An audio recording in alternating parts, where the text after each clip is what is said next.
So first, I just wanted to cover the agenda, what we're going to be talking about today. We're going to be covering the trends, what we're seeing both in the industry, but also here in the city of Phoenix, and then current efforts that our department is underway when it comes to looking at smart traffic signal technology. We're going to summarize some of the pilot projects we've been involved in and working on and what we found out from those pilot projects, and then wrapping it up with some grant opportunities that we're monitoring on the near-term horizon related to smart traffic signal technology. So moving right into the trends. The first thing I wanted to give a little bit of update here is traffic signals have not been in a static kind of state over the last 120 years. It was in the early 1900s that we first had electric traffic signal lights, and in the 1920s that moved to automation through those traffic signal lights on fixed timed intervals. I would note something that we're monitoring right now is that we're coming up on our 100th anniversary of our first traffic signal here in the city of Phoenix, so it'll be a few years off, but we're working on documenting some of those as a history part of that with the City of Phoenix and the Street Transportation Department. In the 1950s, with the advent of more technology, we had computerized operation of those with basic signal timing. And then we went in the 1980s, as we were getting more of the technology involved in there, we had added countdown timers, full detection for vehicles out there, and then many computers essentially at each of the intersections to be able to run what was going on at the intersection. And then as we look at the next wave of this is with a lot of the advances in semiconductors and fiber technology, is really being able to use a lot of the data we observe and see at the intersections to be able to look at metrics, how to operate them more efficiently and safely. So what has happened here in the City of Phoenix, and this is just looking over the last, between the 2010 census to the 2020 census, you can see the population growth here in the City of Phoenix, and you could go back to 1980 and 1990 and 2000, and a lot of the technology that we have that running our signals does come from the 80s and 90s. And so because that we have 1,200 traffic signals across our the city of Phoenix, so that's a lot of assets to maintain and keep updated. But you see with the population moving up, that also results in increased traffic coming across our city. So and to put it in perspective here, is Baseline Road, and we're gonna use this one as a little bit of and I'm sorry, cut off there on the side there, but this goes from, on the bottom, you've got down 1985 all the way up into 2022. And so you see in 1985, we had 15,000 vehicles per day, daily traffic volume. And this is just from Baseline Road from 36th Street to 48th Street. And you can see how it's steadily increased over the last 37 years, until now we have over 60,000 vehicles per day traveling in that same stretch of roadway on Baseline Road. And then the impacts of that increased traffic. We have traditionally spaced our traffic signals on an arterial grid system, so we have half-mile and mile grid system, so that's how a lot of our signals function. But as we've seen more growth and happen across the city, that's actually put more traffic needs not in between those half-mile intersections and half-mile spacing. So that's required us to have more additional signalized intersections to be able to accommodate traffic volumes coming out onto our major streets. And that's reduced our ability to move that traffic efficiently because of the timing aspects of having additional signals in areas where we haven't had them before. And that's really necessitated the need to be able to adopt advanced technology to help address that congestion. And then keeping on the Baseline Road analogy, I'm going to talk first about West Baseline Road, this stretch. It's a 3-mile stretch, and we've installed 9 signals in that stretch over the last 15 years. We started out in 2003 at 43rd Avenue, but then very quickly, and when you're looking at half-mile or mile spacing, you can see as these pop up here, these different signals, there's some as few as 0.2 of a mile in between these signals. So as those additional signals come in here, it really does put an increased emphasis and effort on how to coordinate those, how to make those work better and more efficiently to make sure we're addressing the traffic needs, but also getting them through as efficiently and safely as possible. Now we're going to talk a little bit about our current efforts here at the Street Transportation Department. I'm going to turn it over to Brianna to take it through here. Thank you, Keeney. Good morning, Madam Chair, members of this subcommittee. So Streets utilizes a traffic management center, or TMC, to operate and monitor the city's traffic signals. The focus for the staff in the TMC is to more safely and efficiently manage the multimodal transportation network through intelligent transportation systems, also known as smart signal technology. ITS infrastructure can include technologies such as closed-circuit television cameras, vehicular and pedestrian detectors, fiber connectivity, and a centralized traffic management software. TMC staff monitor arterials for congestion and collision, as well as special events, and make real-time adjustments to traffic signals to better manage the traffic flow. Cameras send streaming video to the TMC, allowing operators to adjust traffic signal timing and improve traffic flow. Sensors installed at intersections transmit traffic performance metrics, allowing the TMC to adjust those traffic signals and reduce congestion. The TMC uses TransSuite, an advanced traffic management system, which is kind of considered like the brain of the TMC. This is the centralized software package that helps staff manage and operate the traffic signals and sensors to improve traffic operations across the city. Staff then utilize the real-time data from the automated traffic signal performance measures to proactively identify and correct underperforming traffic signals. The map shown on the slide is what staff utilize to monitor those signals in the TMC. The dark green represents that the signals are in a coordinated pattern. So traffic signal timing coordination and optimization is one of the most cost-effective methods for improving traffic flow, mobility, and safety, and so that's why you're going to see a lot of dark green dots. The light green represents free mode, so it's not in a coordinated pattern, and the yellow represents failed communication with the signal, and the orange triangle represents a light rail signal. The standard for all new and rebuilt traffic signals includes the latest technology, which includes new controllers, which will accept additional device integration, CCTV cameras to monitor the traffic conditions, and non-evasive detection, which collects important traffic data. I want to walk you through visually the rebuild of a traffic signal at 59th Avenue and Indian School Road. The top picture represents what the signal looked like prior to the rebuild. The rebuilt signal included signal heads above each lane with reflective backplates, accessible pedestrian signal or APS push buttons, non-evasive vehicle detection, as well as emergency vehicle preemption, flashing yellow arrows, and LED street lighting. So smart traffic signals could have a significant impact on traffic congestion by reducing travel times and greenhouse emissions while also better serving pedestrians and bicyclists. Adaptive signal control technology monitors traffic in real time and automatically adjusts signal timing to reduce congestion and keep traffic flowing. Streets, in partnership with various agencies, evaluates emerging technologies through various field pilots. But due to the high cost to implement these technologies, these field pilots are very critical to determine if the signal technologies are effective and produce the promised and desired results. So now I want to talk a little bit about some of our pilots. So in 2019, the City of Phoenix partnered with Arizona Department of Transportation, the Maricopa County Department of Transportation, and the cities of Peoria, Glendale, Surprise, and Scottsdale in the Bell Road Adaptive Signal Control Technology Project. Phoenix and Scottsdale share of the project deployed KLD's Adaptive Control Decision Support System, while the other partners deployed Rhythms Engineering's InSync. The overall project included 50 traffic signals along a 16-mile stretch. The city's portion included 8 City of Phoenix traffic signals from 35th to 19th Avenues along Bell Road. Through the field pilot, it was determined that the KLD adaptive control feature did not provide the desired results, so the system was ultimately disconnected by both Phoenix and Scottsdale. In 2021, the City of Phoenix partnered with Maricopa County Department of Transportation and the cities of Peoria and Glendale to deploy InSync in another adaptive signal control project on Dunlap Olive Avenue and Bell Road. InSync, an adaptive traffic control system by Rhythm Engineering, uses artificial intelligence to optimize traffic signals at individual intersections and coordinate signals along arterial corridors to reduce traffic congestion. This multi-agency project includes implementation on 28 traffic signals along 12 miles of Dunlap and Olive Avenue from 116th Avenue to Interstate 17.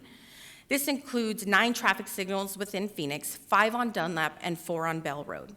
Construction has been completed and the system is currently in learning mode.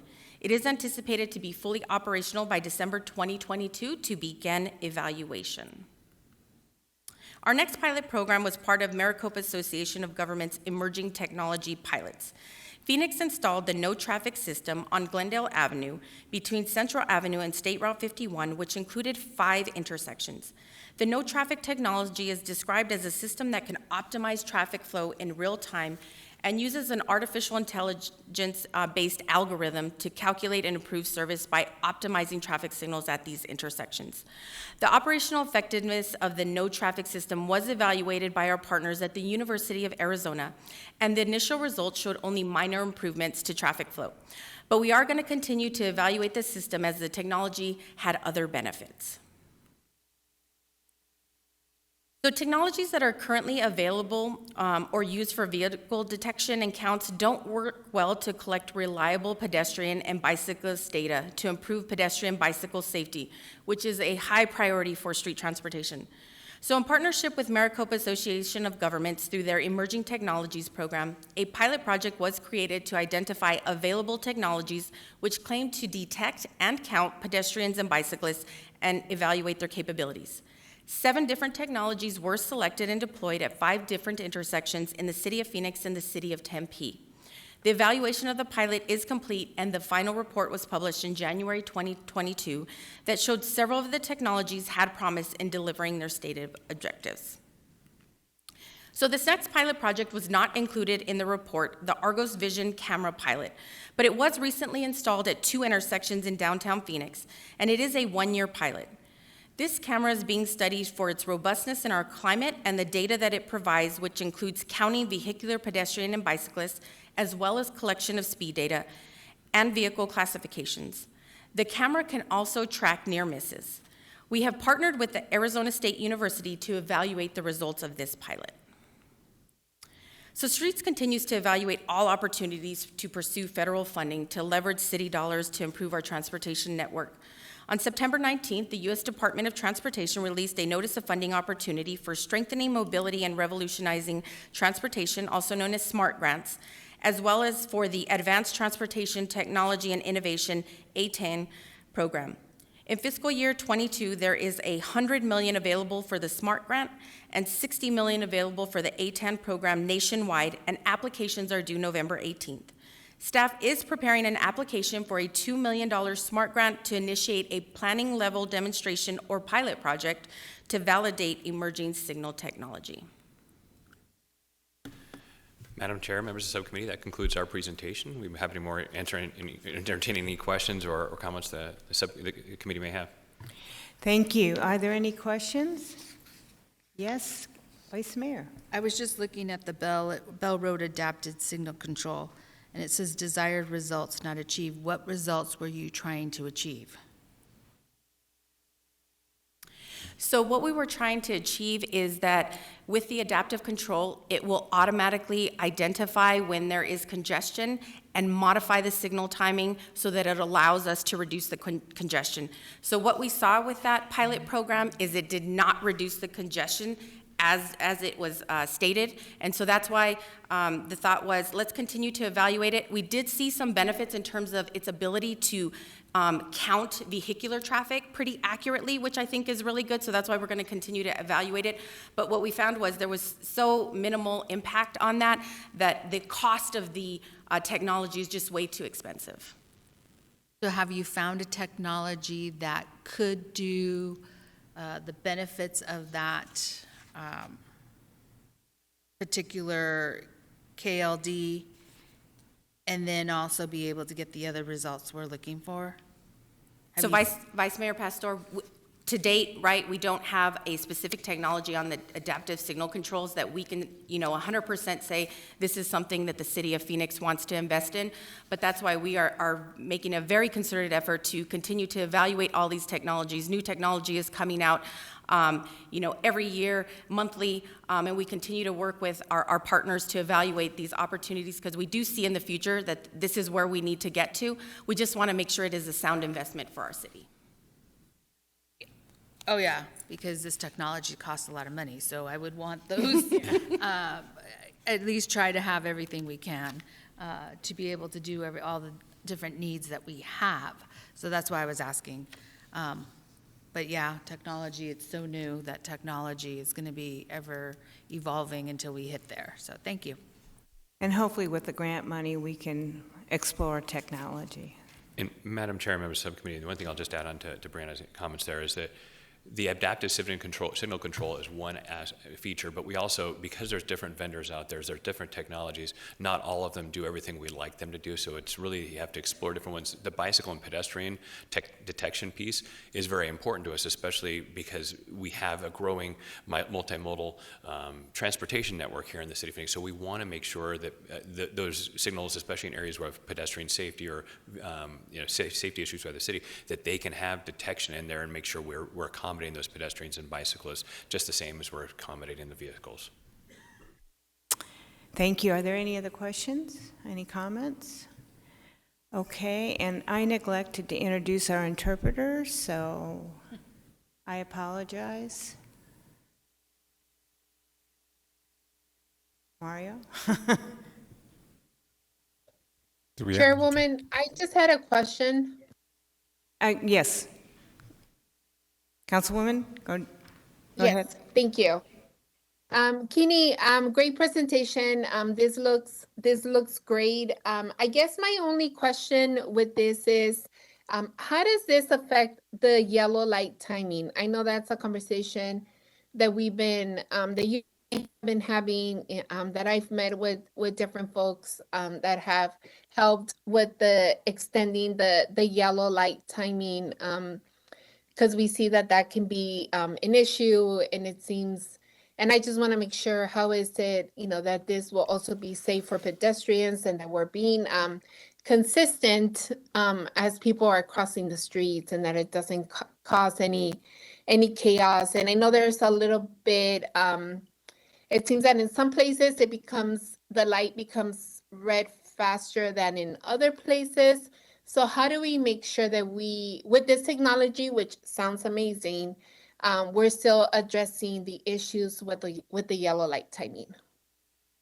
Madam Chair, Councilwoman Guardado, members of the subcommittee, what I'll probably try to do is try to simplify my answer a little bit here, that when we're installing new traffic signals across the city, we're doing our best to connect them with fiber, connect them with the latest equipment to be able to operate whatever systems we put in place that might be able to do adaptive signal control or pedestrian and bicycle detection. So we do have the technology that we're trying, or we said we have the infrastructure in place when we replace signals to accommodate us putting in the right technology from the right vendor. But when it comes to the yellow light timing, I'll just remind that we have a current pilot going on of looking at 12 signals around the city and looking at the old yellow timing, the existing yellow timing regulations, and then looking at the new rules as well, and trying to evaluate the difference when it comes to potential red light running activity at those intersections. And so we anticipate having those results or preliminary results of that coming back in December, and I would anticipate that coming to this subcommittee. So we will have a discussion about that here. I would also note that we had about a month ago had council adopted or approved our participating in a pooled funded study with across the nation for the same exact thing, to evaluate the safety impact or other results of the revised yellow light timing. So we are working with this. So it isn't necessarily connected, but it is part and parcel of how we operate and manage our signals, the timing being one piece, the detection and adaptive control is a different piece. Perfect. I mean, I think that's important. I mean, I just want to make sure that we continue to address the issues when it comes to people running the red lights, and how is it that this program can be helpful with that, and that we're being thoughtful, and that we're thinking about this in a very comprehensive way, on how is it that we can address all these issues at the same time, and that we can come up with a vendor or with someone that would help us deal with all of these issues at the same time, given that the technology is expensive, but it is worth it if we're able to figure out a lot of these issues. But yeah, thank you for that, and let's continue to talk about it, because I am very interested to see how is it that this technology can help with preventing the red light running, and that we can have a more creative idea on how do we deal with that issue. Thank you. Madam Chair, if I just might add one thing, I forgot to answer the one question that Councilwoman Guardado had about the different, or observation about yellow light timings being different. And the yellow light timing is different at different signals or different roadways based on the speed limit on the roadway itself. So we do adjust the yellow light based on the speed limit. Thank you. Thank you, Councilwoman. Any other comments? I have a question about the yellow light. I was on Thomas. I can't remember exactly where, but I was in the left. And basically, the yellow light just turned, I was waiting for all the traffic to turn. And sometimes I wait till the red because I see traffic moving. But on that particular yellow light, it was only like a 1 second, and then it went to red. And I was a little freaked out about it because I was watching the traffic, this is Thomas at peak, and watching what happened, and I was like, okay, and I can't remember. I went to text to say, this particular light you need to look at because it didn't give enough timing for a left-hand person to turn.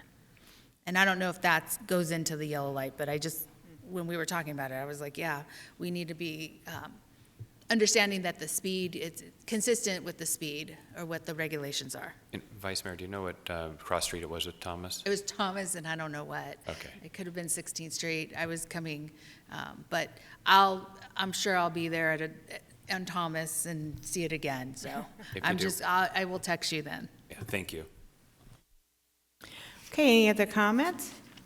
All right, thank you. And our interpreter is here now. Good morning. Thank you, Councilwoman. My name is Elsie Duarte, and I'll be serving as today's Spanish interpreter. I will now introduce myself to our Spanish-speaking audience and review some guidelines. Buenos días. Bienvenidos a la reunión de hoy. Mi nombre es Elsie Duarte y estaré interpretando para nuestra audiencia de habla hispana el día de hoy. Deseamos pedirles antemano, al momento de hacer un comentario público, favor de hablar despacio, con claridad y evite tener distracciones de fondo. Finalmente, haga una breve pausa para cada 1 o 2 oraciones y poder interpretarle de la manera más completa posible. Muchísimas gracias. Thank you, Councilwoman. Thank you, and I apologize again for not introducing you in the beginning. So we go on to item 7, which is update on the federal bipartisan infrastructure law, grant funding update. And Mario, I think you're going to give the presentation today. Yes, that's right, Madam Chair. Thank you so much this morning for the opportunity to present this update on the bipartisan infrastructure law, and I will be presenting this overview and update. So infrastructure is one of those things that we can take so easily for granted. When it's in place and functioning well, we may not give it much thought. It makes our lives immensely easier by having clean running water, public transportation, smooth roads, sturdy bridges, online connectivity, and seamless air travel, so much more. When all that's working well, we can shift our focus to our families, to our jobs, and to enjoying our lives. However, when infrastructure is not functional, or it's missing, or it's not equitably provided, it takes away from the quality of our lives. Which is why it's very important in our roles to make sure that we're doing all we can to protect our current infrastructure and to put new infrastructure in place where it's needed. My role is coordinating the citywide infrastructure related to the federal bipartisan infrastructure law, also referred to as the Infrastructure Investment and Jobs Act, a $1.2 trillion funding package with $550 billion of new spending over a 5-year period. It's been about a year now since the federal infrastructure funding bill was enacted, and the grants have been somewhat slow to get going as the federal government was setting up new programs and developing guidelines for hundreds of different categories of grants. Some of those opportunities have been released, and some of them have been awarded. However, there are still several areas of funding that are being set up. So even given that slowness, through the leadership of the mayor and council, and through the diligence of the city staff and the readiness to jump on the opportunities available, the city has been successful in submitting strong applications and earning grant awards. And today I'll be sharing with you what we've accomplished and what we'll be focused on in the coming months. Just as a reminder of what's included in the infrastructure package. These are the major categories: streets and bridges, public transit and rail, airports, clean water and water resources, broadband and cybersecurity, energy and environmental, and electric vehicles and charging. This isn't the whole list, but these are really the items in the funding that are relevant to Phoenix.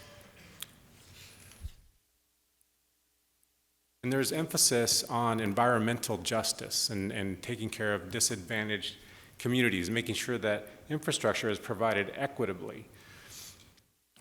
There's a mixture of both competitive grants and formula grants, and we'll talk a little bit more about that here shortly.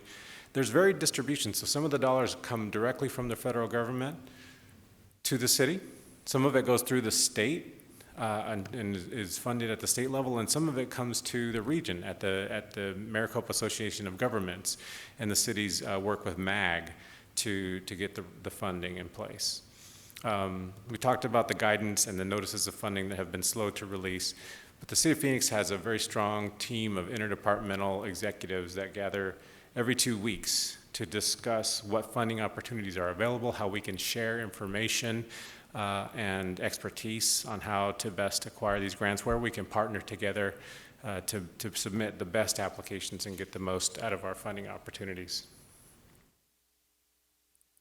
So funding that's been awarded to date that we've had the opportunity to apply for and receive, be awarded.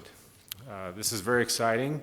One of the programs that we have been notified about is this Rio Salado Bike and Ped Bridge through the RAISE grant program. Phoenix has been awarded $25 million in the RAISE grant for a ped and bike bridge across the Rio Salado at 3rd Street, connecting South Phoenix and downtown, and as well as the warehouse region. In addition to constructing the bridge, the project includes solar lighting upgrades along the existing Rio Salado pathway from 40th Street to Central Avenue. We're also excited about an award received for low and no emissions buses and bus facilities.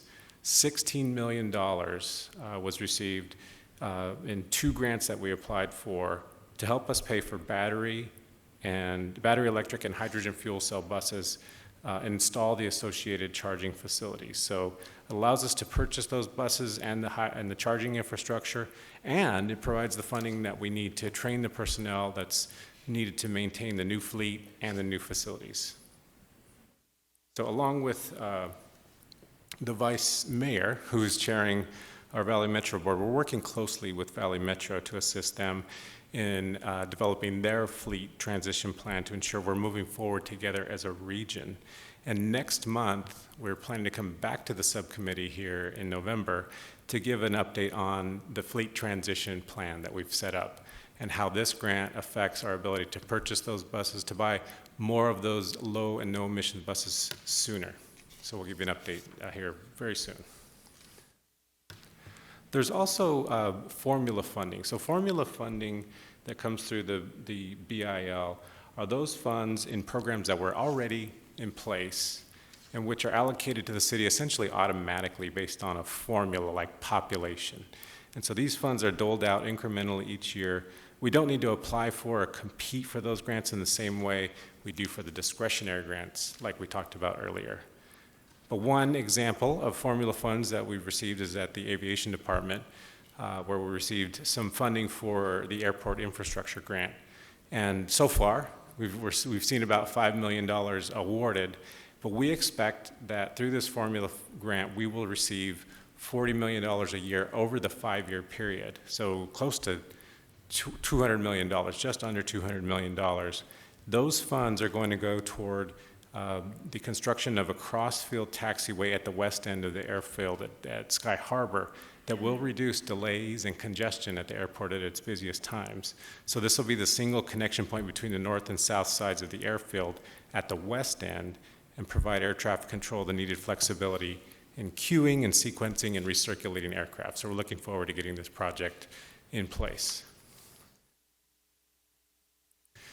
Public transit also received formula money from the Federal Transit Administration, which are directed toward our dial-a-ride program, taxi voucher program, vehicle replacement, and preventative maintenance.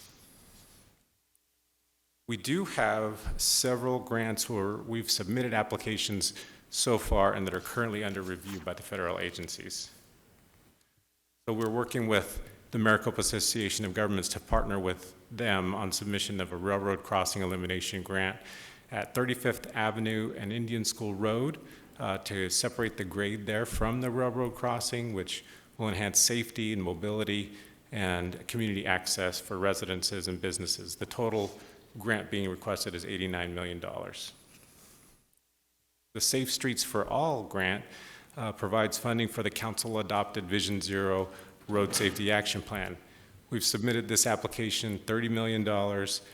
This is to address improvements needed for the city's high-injury network, and we're looking forward to good results on this one as well. For the Bridge Investment Program, we've submitted an application for $15 million for improvements to the 40th Street and Van Buren Grand Canal Bridge. Finally, the Reconnecting Communities Program, which is a grant that's submitted by the Aviation Department to address the cultural corridor element of the Sky Harbor Land Reuse Strategy. Championed by the Community Land Reuse Task Force, it will accelerate the development of several city-owned parcels on the west side of the airport, providing enhancements to pedestrian and bicycle facilities, signage, pavement markings, and wayfinding materials and signs highlighting the area's rich cultural history. We've also got an award pending for a grant related to implementation of the transit-oriented development plan in South Central. Finally, I want to talk about some of the opportunities of interest that are coming, that are on the horizon here very soon.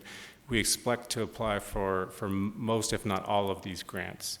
There's a Building Resilient Infrastructure and Communities grant available where we work with the state to submit an application to the federal government for projects such as stormwater and flood mitigation assistance, for backup power at our facilities, in our water facilities and other city facilities. There's also flood mitigation assistance grants, again, directly to address flood mitigation projects. Yes, Vice Mayor. Madam Chair, it says "and communities." So I guess I'm confused by "and communities." So what type of projects could be "and communities"?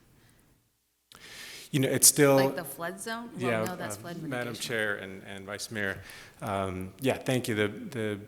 This is actually a very broad grant where the opportunities for different projects are pretty widespread, but it's really enhancing communities through infrastructure improvements. It's still infrastructure focused, but it's essentially ways to build resiliency, which is why those flood mitigation projects are a very strong type of project for this grant, as well as backup power generation and other ways to ensure that we can withstand storm-related events or those kinds of things that can set us back.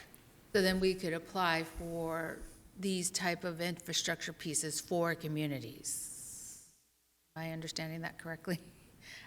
Because I heard we could help with the water and our infrastructure in that area and towers, but I'm asking, what can you do within the communities? Yeah, Madam Chair and Vice You don't Mayor. have to tell me if you don't Yeah. know. I'll just say, if you can provide it to me, I'll look at it and ask questions afterwards. Yeah, we'd be happy to get you more detail on the more specifics about what exactly is meant by communities. But, the way I understand it, it's how can we improve our community through these kinds of infrastructure projects. Got it. Chairwoman, Yes, Councilwoman. thank you. Just another question before I forget, Mario. Thank you for all of this. So here where I see flood mitigation assistance grants, does that mean that we're applying for these grants? I know that there is a flood mitigation assistance grants to address the flooding. Are we applying for those, or is that what is your plan around that? Yes, Madam Chair and Councilwoman Guardado, we are intending to apply for this grant. We haven't yet at this point, but we are intending to apply for flood mitigation assistance funding to address specific stormwater projects that are those that are kind of at the top of the city's list in terms of the most needed.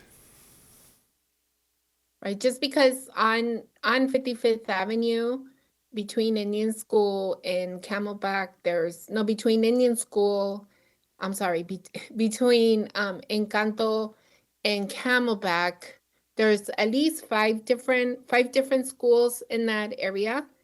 And, you know, we've seen a lot of children, you know, being wet and being flooded. You know, it's not very safe for them, you know, especially when you have so many cars just ramping in that area just because they think it looks cool to splash kids.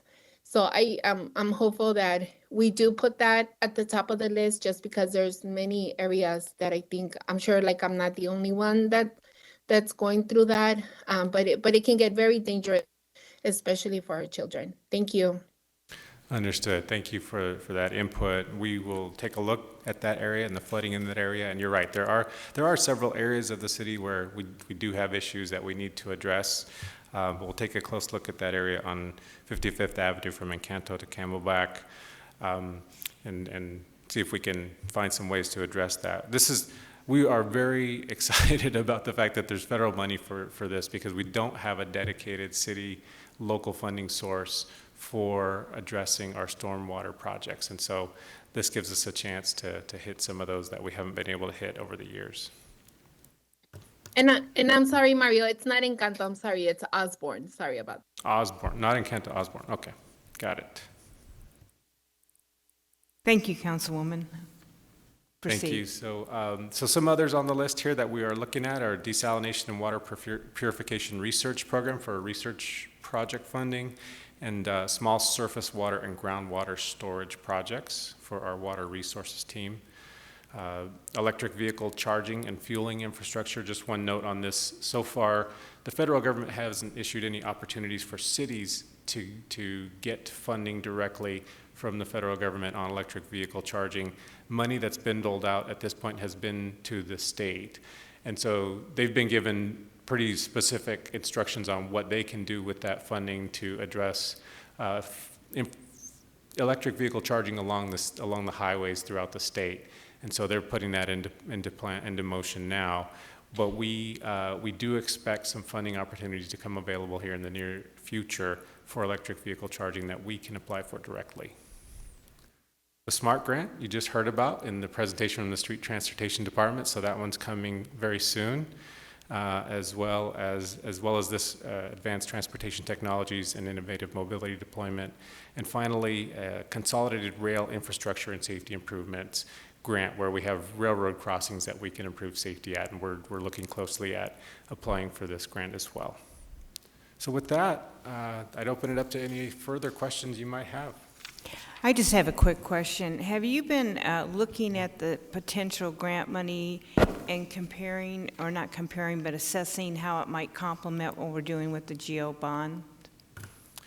Great question. Yes, absolutely. These are things that we've looked at closely together to make sure that where the opportunities are there to leverage funding, that we do that, to make sure that we're not kind of double dipping in a sense, and having same kinds of projects go through GO bond funds that can be applied for with the federal monies. But there are exceptions. So like the Vision Zero road safety monies is part of the GO bond program. As you can see, it's also part of the federal monies. There are so many needs there. We have a lot of needs that we need to address, and the lack of funds to do that. So the more money that we can leverage through both of those sources, the better. And so we're seeking to do that wherever we can. Thank you. Are there any other questions? Oh, Councilwoman Guardado? Yes, I just have some comments and also some questions, Mario. I just wanted the presentation that you just given. It's great. It's a great one, and we're very excited for all the different money that we're going to be able to apply. I want to see how this infrastructure funding can help us address tree issues, 3 different issues, sorry, not trees. I hear a lot about from residents, which is trees, like I said, the flooding, and our city's bicycle infrastructure. There is an urgent need to plant more trees and expand our shade tree canopy in areas suffering from the urban heat island effect. Are there funding sources that will help us plant and maintain more trees? Councilman Guardado, yes, there are categories of funds that can be used for these types of projects, for heat mitigation, for planting of trees and cool corridors and that kind of thing. And so we're watching closely to those, as those opportunities come out and are available, we will be definitely jumping on those to take advantage of those so that we can get additional dollars for those kinds of projects.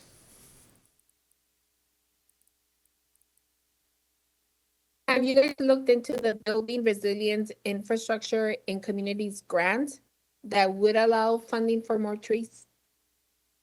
Yes, that was the grant that the Vice Mayor honed in on just a couple minutes ago. Okay. The BRIC grant. We're looking at all the ways that we can use those funds. Okay, perfect. And then I'm also excited to see the Rio Imagine project fund for 3rd Street Bicycle Pedestrian Bridge. I wanted to follow up to see what other sorts of funding staff sees in these grants for improving our city's bicycle connections. And then finally, I wanted to ensure on the record that we are applying for all the available funding and that we are not leaving any money on the table to mitigate the flooding, plant more trees, and expand our city bicycles infrastructure. I know that, we have so many folks that are asking for more bicycle lanes, and I think that there are some areas of the city where we're doing a really good job with our bicycle lanes, and it's moving on. It's moving in the right direction, but I think there's other parts of our city where we're gonna it's medicine for disaster the way that we're creating some of these bicycle lanes. So I think the more that we can put a focus on this, so where we do have bicycle lanes, that we can make it all equal and that everyone gets the same type of quality lanes, that would be great. And with that, I'm excited for all of this. I thank you for all of your hard work on this, and I'm sure we'll keep talking. Thank you. Thank you, Councilwoman. Vice Mayor? Thank you. Thank you for the presentation, Mario. One of the things that I'm reading up here is BIL, IIJA. They're both the same, right? Those are both the same, Okay. yes. I just wanted to make sure. So, and I'm putting it on the record to say it's the same. It's not 2 different grants and we have 2 different pockets of money, so. Correct. I just wanted to make sure that happened.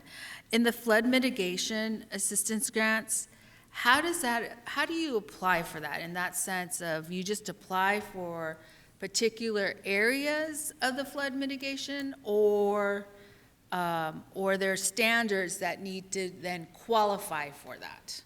Great question, and I'll talk about both flood mitigation assistance and the Building Resilient Infrastructure and Communities grant, because both of those actually get submitted to the State Department of Emergency Management, and then the state first does a review of which projects they consider to be worthy of moving forward, and then it goes to the federal government for their review on a decision of which to fund. So those 2 are a little bit different. We don't get to apply directly to the federal government on those. But the more direct answer to your question, we identify specific projects for funding. So we would identify a certain flood mitigation project at a certain location that's needed and make the case for why it's needed at that spot. And that would be how we would apply for those funds through those programs. Okay, and thank you. And then on the Rio Salado bike piece, does that include protective, I don't know what exactly it's called, but I'm a strong advocate on any new bike lane that there are protective guards for the bikers and the pedestrians. I know some of them that we have put out are not at the level that we should have them, only because we're seeing high areas of where it's getting hit and getting damaged. But that indicates for me we have to put a stronger safety piece. And I don't know if it would deter people from hitting it, but at least stronger for the pedestrian. So will that include that? Yeah, and in this case, the bridge that's being built over the Rio Salado is specific to bikes and peds only. So no cars can go near that bridge. So it makes it very, very safe for those users. Yes. Okay, I just want to make sure because I do agree with Councilwoman Guardado that for those that we're putting in bike lanes, that there is safety components to it, only because we're still not there yet and drivers are not paying attention. So as much as we can keep people safe, that would be great. Thank you. Councilwoman O'Brien. Chairwoman, thank you, Mario, for the presentation, and I'm excited about staff taking advantage of these opportunities. On the list of categories, one of them is broadband and cybersecurity.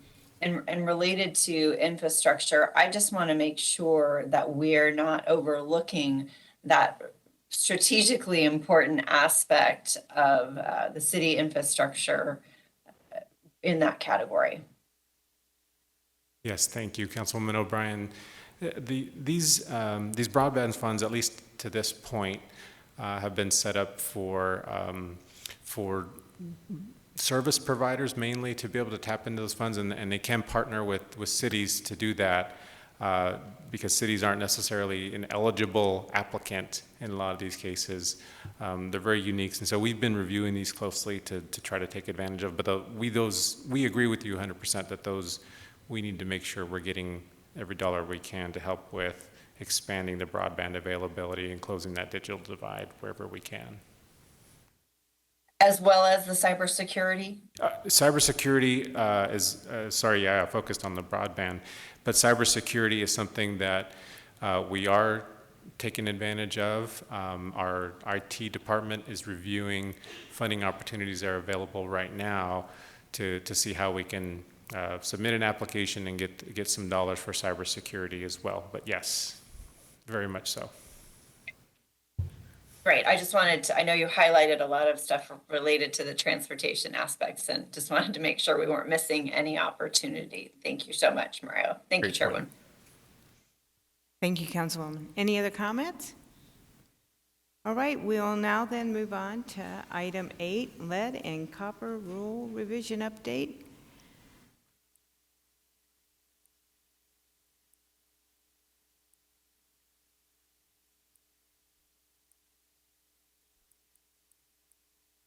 So Troy, are you going to introduce? Yes, ma'am. So, Madam Chair, members of the subcommittee, we are excited today to come give an update on the lead and copper rule. The lead and copper rule came into effect in 1991 as the federal government's response to lead and copper levels in the drinking water. Over this last year, there was a major update, the first update since the initial rule, and we're coming to give an update on how that affects the city of Phoenix. And so I have with me today the Assistant Director over the Water Utility, Brandy Kelso, Deputy Director Darlene Helm over the Water Engineering Group, and Jennifer Calles, our Deputy Director over Environmental Services, to go through the presentation. Thank you, Troy. Good morning. I think it's still morning. As part of the Safe Drinking Water Act, the EPA established the lead and copper rule in 1991. Do we have a clicker?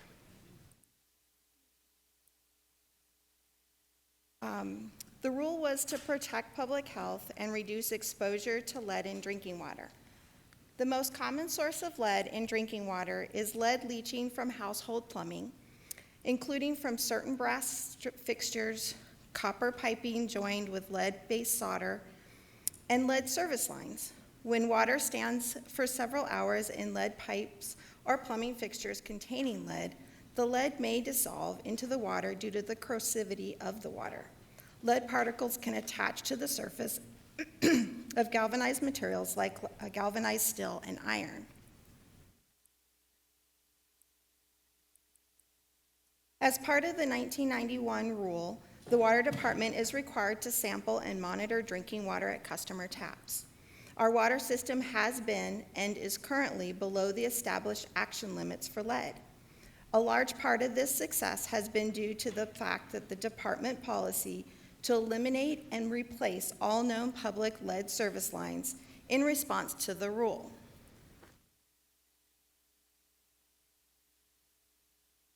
EPA recently published the first major update of the lead and copper rule in nearly 30 years, and it's referenced as the Lead and Copper Rule Revision. The rule revision seeks to protect children and communities from the risk of lead exposure by better protecting children at schools and daycare facilities, getting the lead out of our nation's drinking water, and empowering communities through information. There are several items water systems must develop as part of this rule revision.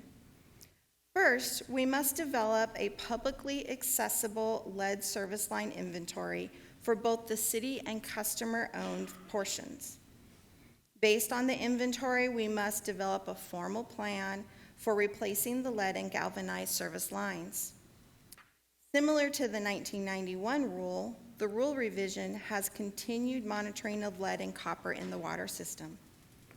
Finally, the rule revision requires monitoring all elementary schools and child care facilities within the first 5 years of the effective date of October 2024. I'll now turn it over to Darlene to talk about the inventory portion. Okay, so on this slide, we just wanted to remind everyone what a service line is. So the image shows a typical residential property in Phoenix. The service line is the small underground pipe that connects the home to the city water main. The delineation between the city and the customer ownership is the water meter. The public side is the side of the water main to the meter shown in orange, and the private side is the side from the meter to the house shown in blue. So most services within the city water system are copper, galvanized steel, ductile iron, or plastic. So the water department is in the process of inventorying, so as Brandy mentioned, we're required to do an inventory, so inventorying all water service lines to determine the material type of each service. So there are approximately 460,000 services within the city's water system. In 2021, the water department began this process by doing extensive research of city records and was able to classify approximately 230,000 services as non-lead and to determine the material type of an additional 53,000 existing services. So then in October of 2021, after the records review was completed, the water department began visual inspections of the service lines that were categorized as an unknown material type. So at this time, the water department has identified 71% of the system with no lead services being found as part of this process. But if any lead services are found, the service line would immediately be replaced with copper, a new water meter would be installed, and education material would be provided to the customer. So the water department is expecting that the service line investigation will be complete by December of 2023. And once the full inventory is completed, the results will be provided to the Arizona Department of Environmental Quality, who oversees the rule revision for Arizona. Notifications to customers would begin in November of 2024 with monitoring and replacement efforts ongoing.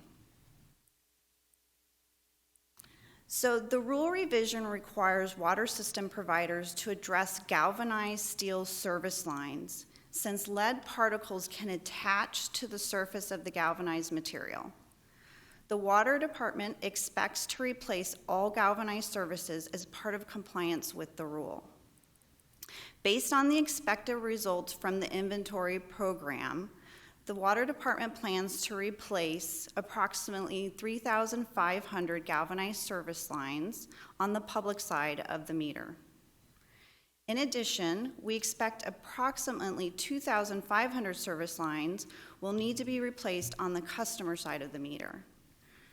For both the public and private service line replacement, the Water Department estimates the total cost to be approximately $40 million. So the Water Department is currently evaluating funding options for customers to replace their private service lines. The Water Department plans to hire a contractor to help finish the inventory of the private side service lines and to work with the city on replacing the galvanized services within the city system.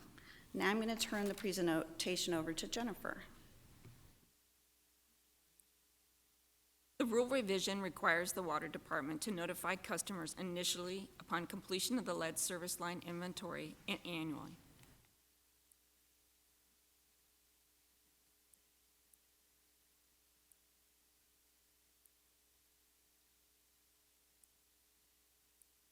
Additionally, we must notify customers during a disturbance to a known or potential service line containing lead, and in some cases supply a water pitcher and filters. The rule revision also requires engagement with the schools and child care facilities they serve by providing annual public education materials according to EPA's 3 T's: training, testing, and taking action for reducing lead in drinking water. Outreach materials will include information on health effects and sources of lead and response and control measures.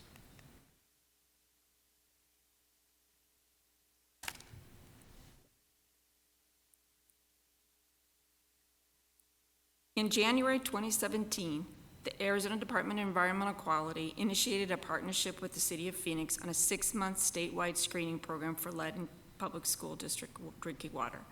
The Water Department provided sampling and analytical assistance. ADEQ and its partners collected 16,125 samples from 14,782 fixtures at all the public schools and took immediate corrective action and retested fixtures in buildings that tested higher than the screening level limit. The program confirmed that drinking water in public school districts is not a common source of lead in Arizona. The rule revision requires the Water Department to test at elementary schools and child care facilities over a 5-year period, 20% of the facilities each year. The facilities will receive annual outreach and have the opportunity to be tested for lead upon request. Secondary schools will also receive annual outreach and will be given the opportunity to request testing. The Water Department is currently establishing a list of schools and child care facilities, developing sampling instructions, developing educational materials, and implementing procedures to track and report all activities to ADEQ. The rule revision requires a publicly accessible service line and outreach website. Displaying the service line inventory as a map is an effective way to provide the inventory online. The website also allows the city to foster trust and transparency with our customers by providing our progress in compliance with the rule. Additionally, the Water Department must provide public educational materials to our customers on the health effects of lead, sources of lead, and service line materials. Results from sampling at schools and child care facilities will be shared on the website. In accordance with the rule revision, the Water Department must have the website accessible by October 2024. However, we expect to have the website accessible to the public in January of 2023.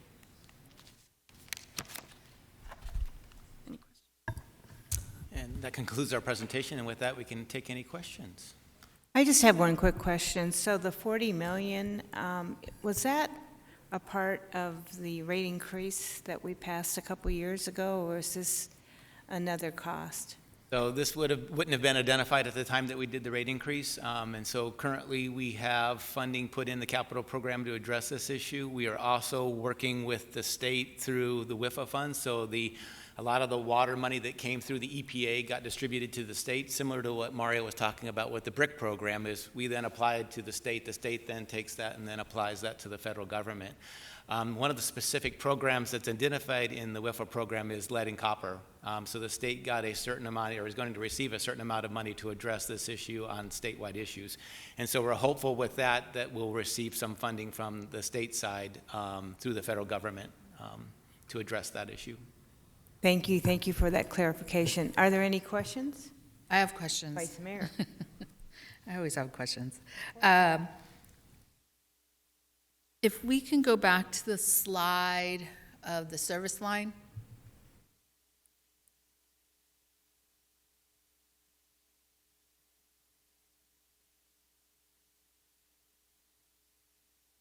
I think it's slide 4.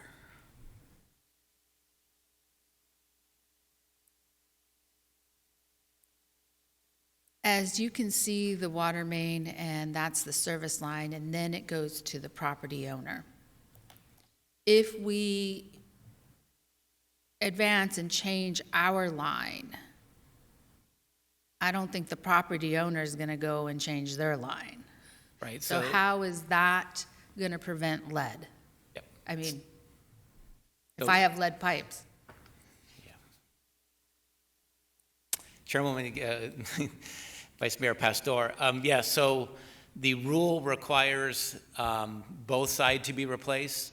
So the program that we're trying to establish and get funding for is for the city to go in and replace both sides, because that is a concern that we have. We are responsible for reporting to the Arizona Department of Environmental Quality the status of both sides, whether they're replaced or not. And so we think it's in the best interest of the city and our customers, for water quality reasons, to go in and address both sides and get them both removed on the galvanized side.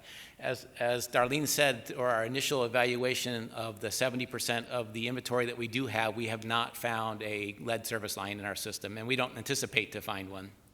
If there is a lead system out there, that it'll be immediately replaced, and no matter what side it is, we'll take it out at that time. What the funding that we have set aside for is to address galvanized service lines. So the EPA, looking at a national rule, has set aside to replace galvanized service lines, because if you ever have lead in the system, there's a potential that lead particles have adhered itself to the galvanized pipe, and then that's why they want that addressed. With the sampling that we've done with our system throughout the years since 1990, lead has not been an issue, and like I said, we've had a program since that time to go and replace any lead service lines.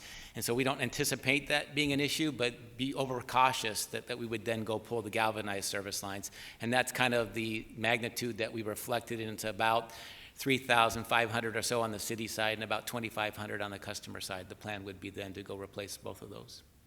Well, that's good news to hear, because I was just thinking of the historic lines, and I'm like, unless they've replaced them or something has happened, they're still the same lines. So that's why I was like, okay, how is this going to work? Then my next question is for K-12 schools. The K-12 schools, I believe I heard that you have to be invited or they have to ask for it. And so how do schools know to get an evaluation? So we can do a couple of things. I can address the first part about the history, and then Jennifer can kind of go into our outreach. And so as Jennifer went through, in 2017, the state of Arizona with the city of Phoenix went into all public schools in the state. Mostly looking at the city of Phoenix schools, we addressed all the schools, testing all the fixtures that we've identified in the city. And any fixtures that were found to have had issues with lead were addressed at that time. So we're not anticipating any issues with the public schools in our system, but the program is set up that we would go through a 5-year testing of all schools again. And so Jennifer can kind of go through the outreach that we're doing with them.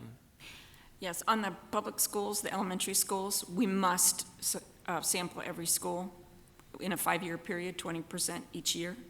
It's the secondary schools that can ask to be tested for lead and given, and at any time that they ask, we must accommodate that and test and report.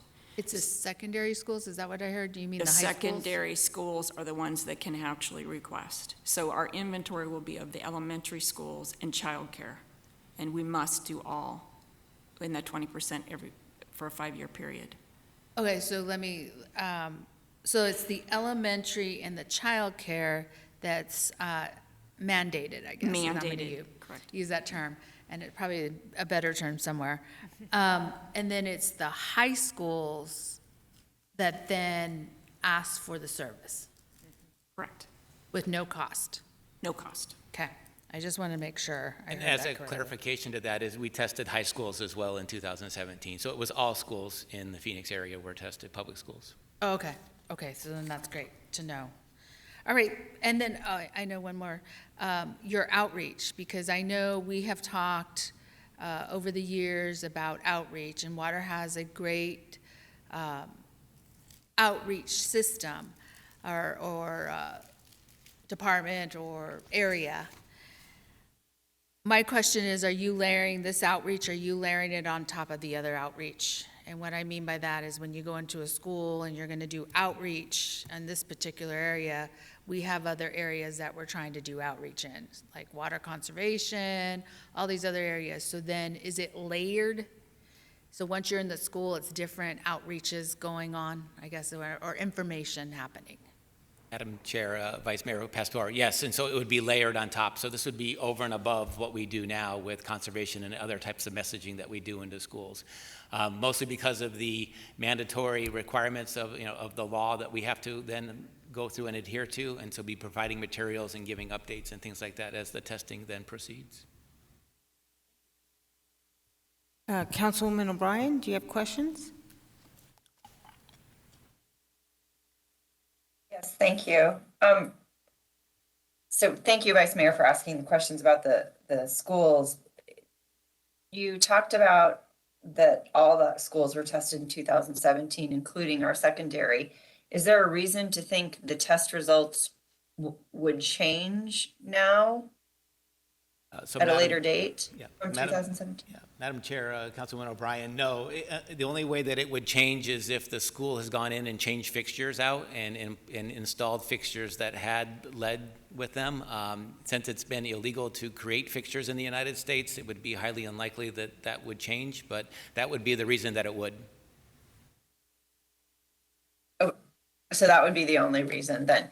Okay, then back to the galvanized service lines. You said that that is going to cost approximately 40 million. And you have that in your budget now, or you are working on finding funding to pay for that? Madam Chair, Councilwoman O'Brien, so currently in the capital improvement program, we have $20 million set aside for this program, and then we are seeking assistance through the state with the other side. We're requesting the full 40 million from them. We assume there will be some matching funds associated with that to address those issues. So if the federal funding does not come through on that, we would then have to make changes and adjustments in the capital program to fund the other side, essentially is what we would be doing. Okay. And when you find a situation where you have to change both the public and private side of it, how do we inform the community members about that? Madam Chair, Councilman O'Brien, so it's through a couple ways. As Darlene highlighted, we'll be going out and doing the condition assessments now. As the websites come up, individuals could go in and investigate what type of service line that they have that would identify whether they have copper or they have whatever. As we move forward into the replacement phase, then we would then be reaching out to those individual customers that we've identified and making contact and making arrangements to have those service lines replaced. And is it likely when you come upon that it's not going to be a onesie twosie in a neighborhood, that it might actually impact a whole area? Madam Chair, Councilman O'Brien, yeah, that is possible, depending upon the development and when they went in and the type of material that they used. The only caveat with that, as council knows, there's a lot of service line breaks that happen in our system, and so staff is out currently replacing service lines if they've broken before, and so it may not be the whole neighborhood, but I would say that's a good generality, that if a neighborhood has galvanized lines as they were installed at the time, that it's more than likely that we would be going through those neighborhoods and replacing those, which would add some efficiencies into our system as well. Okay, thank you for those answers, and I hope we will ensure that we have a robust communication plan. I know you've talked about some of that in here, and that we will stay on top of that and make sure our community members know what to expect as we move through making sure our drinking water is and remains safe for all of our community members. Thank you all. Thank you, Chairwoman. Thank you. Any other comments? Well, thank you for the update. And last but not least, Phoenix Sky Harbor International Airport redevelopment for air cargo area request to issue a solicitation.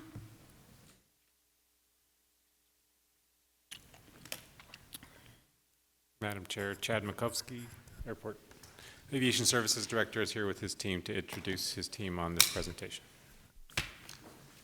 Wonderful. All right, good morning, Chair Morning. Stark and members of the subcommittee. Happy to be here with you today to talk a little bit about an exciting opportunity at Phoenix Sky Harbor International Airport.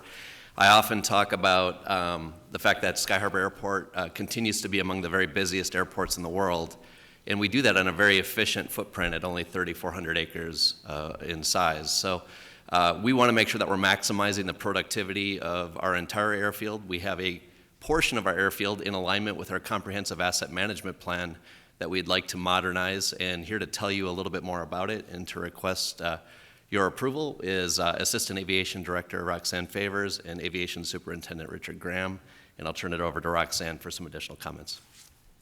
Thank you, Chad, and good morning, Madam Chair and members of the subcommittee. Joining me is Richard Graham. He's our Aviation Commercial Real Estate Business Manager, and we are here today to request your approval to issue the revenues contract solicitation for the air cargo development at Phoenix Sky Harbor Airport. As Chad had mentioned, our Comprehensive Asset Management Plan, also known as CAMP, identified the northwest area for aeronautical uses. Additional cargo facilities were determined as the best type of aeronautical use for this area, and it would allow for continued growth in our cargo operations. I'm now going to turn the presentation over to Richard, and he'll share the solicitation information. Richard? Good morning, Madam Chair, members of the subcommittee. This item is to request your recommendation to issue a revenue contract solicitation for the redevelopment of the northwest parcel at Phoenix Sky Harbor International Airport. So the very northeast corner of the airport was identified in the comprehensive asset management plan as general aviation redevelopment. So that left it open to not having a specific development need for camp and the future developments north of the airport. So the aviation department has been evaluating this area to determine what is the best use for this 28 acres at the northwest corner.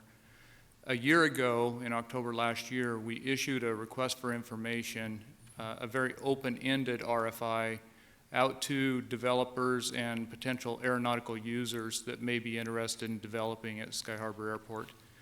The RFI was, the only real stipulation of the RFI was that it had to be an aeronautical user, and the purpose for that was to get back their feedback on what developers and what users would be interested. So with the results of that, which cargo was identified by half of the respondents that provided responses back to the RFI, our own internal evaluation, and we utilized a CAMP 2.0 update. So our comprehensive asset management plan had an update to reevaluate the position of where we're at today as compared to when CAMP was originally developed. And utilizing all that data, it was determined that a cargo facility would best benefit Sky Harbor and the needs of the airport in its current state. Our current cargo facilities are, for the most part, at 100% capacity. There's no room for our existing tenants to grow or to bring in additional cargo carriers should they decide to come to Sky Harbor. As you can see in the picture, the buildings that are currently there the majority of them are vacant. The buildings are old, end-of-life term on them. The rehabilitation costs to bring them up to code compliance and get them back to a usable state in their current configuration would just not be cost effective, and it's not the best use of this land here at Sky Harbor. So the idea is to have a developer come in, remove the existing buildings, the existing asphalt, which you can see in the picture also is very dilapidated at end of life, and come in with a brand new cargo development, just scrape it down and start over. We do have some current tenants. The yellow boxes represent buildings that are occupied by current tenants that pay revenue to us through rent. And each of those tenants has been contacted. We notified them last year before we went out with the RFI, notifying them that we were investigating redevelopment of this area and that the RFI was going to be issued as a means of gathering data.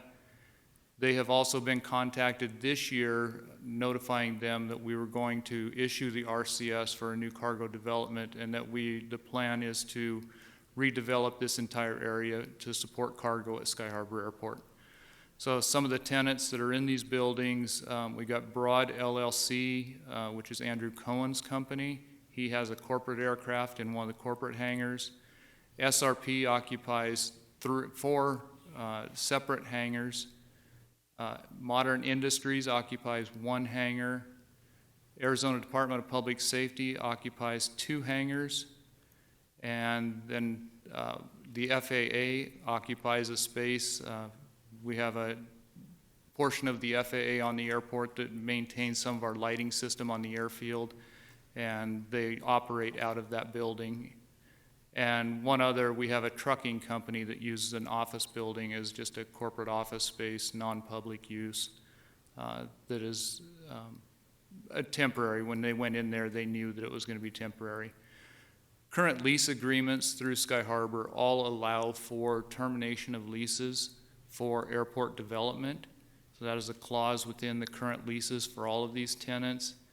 And we will notify the tenant of an actual end date for their lease term once we receive the RCS responses back, and ensure that we do receive a response that we want to move forward with award before we issue the notice of termination to the tenants that are there. But they have all been made aware that this is the direction we are moving and planning to go, starting with this RCS.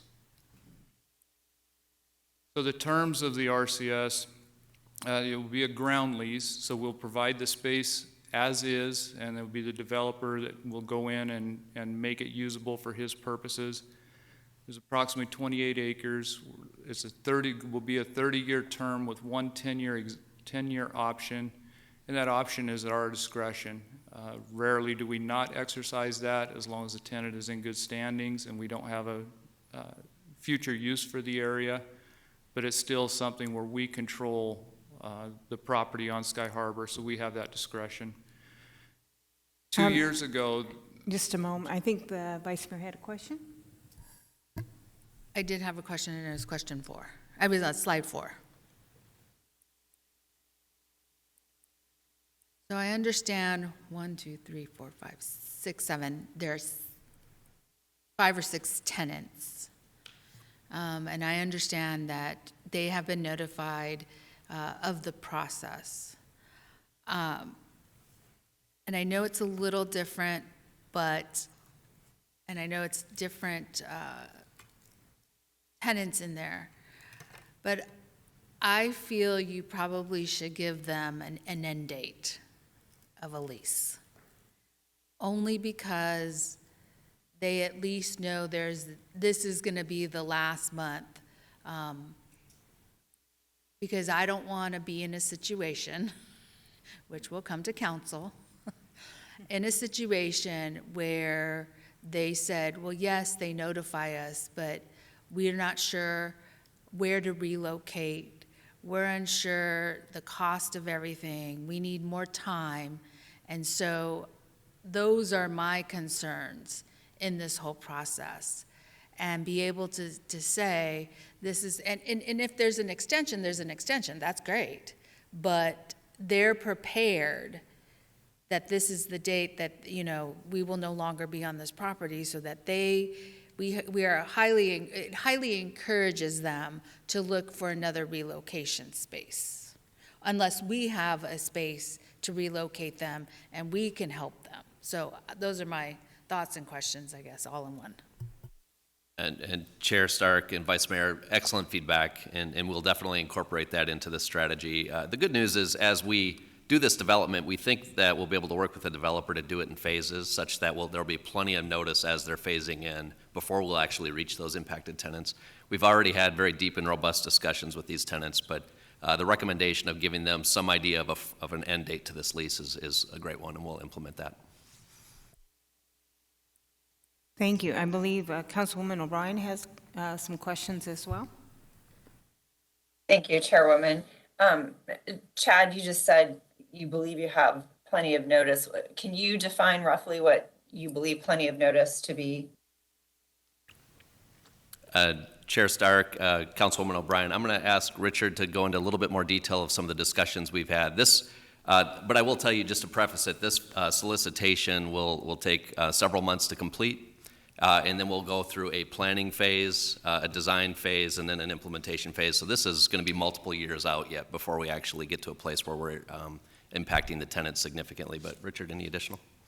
Madam Chair, to Councilwoman O'Brien, we did provide a timeline to the tenants in our discussions with them relating to the, you know, as the RCS progresses through, what the earliest would be that they would vacate, we would need them to vacate. And as Chad has alluded, it's years away, or, you know, a year and a half away, because we get the RCS responses back in January. We're looking to bring them back to this subcommittee and council approval in May of next year. And then generally it's 18 months for a development to get the plans approved, get through the process of actually putting shovels in the ground. So that's why we're waiting to give a firm date until after we receive the responses in January, to make sure there is one that will move forward. And then at that time we can give that more concrete date to the tenants. But we have shared the timeline with them and our expectation for when we would expect them to need to be vacated. So it's they have been provided with as concrete a date as we can give at this point, based on the information we have from the, you know, our timeline for the RCS process. Excellent. Thank you for sharing those additional details to the timeline process. Do we offer, or do we encourage them, or get economic development to work with them to try to help relocate them? Chad? Madam Chair, to Councilwoman O'Brien, at this point, CED has not been involved with trying to communicate with them. We have shared, you know, opportunities that we have at our 3 airports. If they choose to want relocation at one of the other one of Goodyear, or most likely Deer Valley, being that it's still in the city of Phoenix. But at this point, they have not approached us with requests to assist in relocation. So if they came specifically with, you know, desires to provide some avenue within the city to relocate, we would love to have those discussions, but they have not come to us with that yet. Okay, thank you so much. Thank you, Chair. Thank you. Proceed. Okay, again, the terms, 2 years ago, we did an appraisal of the property to get a land value, a fair market rate rent, and $1.05 per square foot was identified in that appraisal.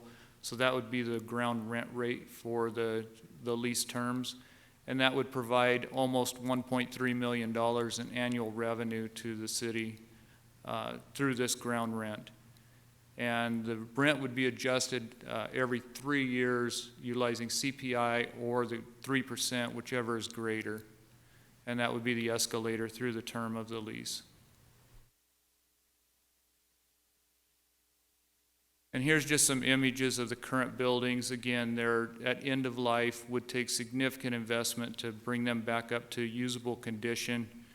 And it's just not financially feasible and not the best use of the 28 acres that we have available for redevelopment.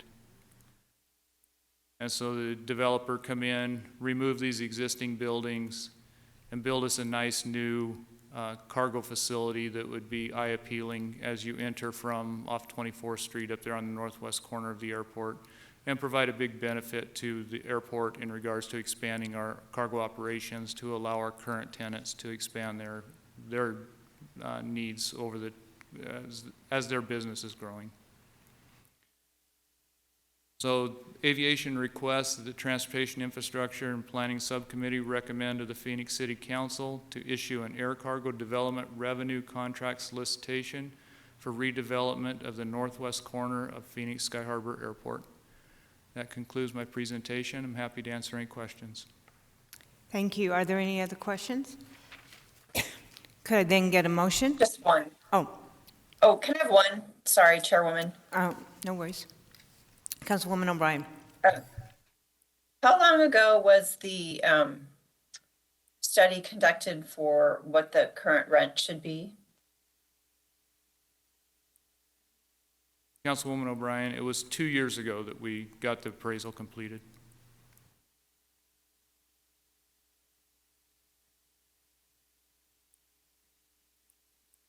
And do the, I mean, the way the economy is adjusted in the 2 years, is there some reason to think that there would be any kind of a significant change?